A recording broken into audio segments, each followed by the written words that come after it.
right, I'm going to show you the exact system that we help our clients to 10x ROAS and help them fully automate their lead generation and lead capture. Now, first of all, you need a lead magnet, which is going to be your ad. Now, you can generate your ad with AI using creative methods like VO3 or Synflow, or you can take simple videos from your phone and just put a little bit more spice in there to mix it up. You have to make sure that it is clear what you are selling, showcase a pain point that might bring an emotion out of a viewer, and then you also have to showcase the result that you guys would bring so that viewers can have an understanding of what you bring to the table and what they would get out of your service or out of your product. Now, audience targeting is very important.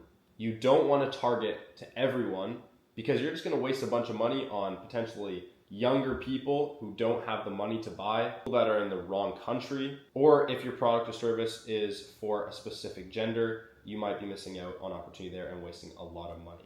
Now, from these ads, you are going to send them to a landing page.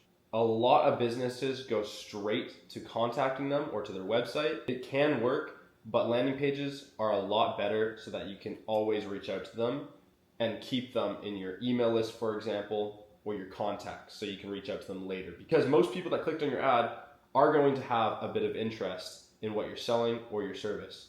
The landing page is going to have a hook. You have to make sure this relates to your ad and showcasing, again, your pain point that you have and how you can solve it. Then you want to have a detailed writing of exactly what you guys do to solve this problem.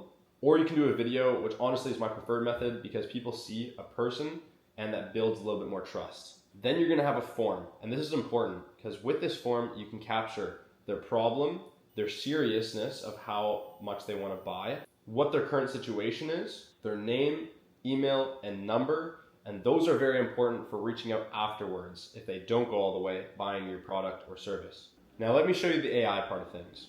The nice thing about AI is it works 24/7. Sales reps still have to sleep, they still have to eat, they might get sick. AI will be there all around. Now let's say a lead filled out their information but did not go ahead with buying your product in the end or getting on a call with you. With the information the lead gave you, such as their phone number or email, the AI will reach out then and ask them questions and try to nurture them.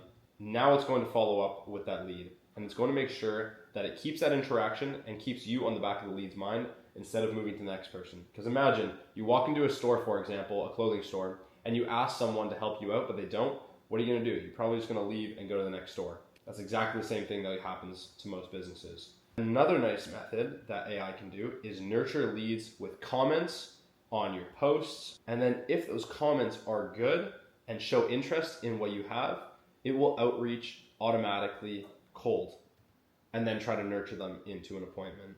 And this right here is the big kicker. Say you're a business owner and you have no time to answer phone calls all day because maybe you're working on a job site or you're just tired of unqualified leads. If someone's calling you, the AI will pick up the phone, ask you questions to qualify you, and then try to book you into an appointment. And if it doesn't book an appointment, then it's going to give you the information that it got from that call so that you can then decide whether to reach out to them or not. This is good for people like roofers who are going to be on the roof all day and don't have time to answer every phone call.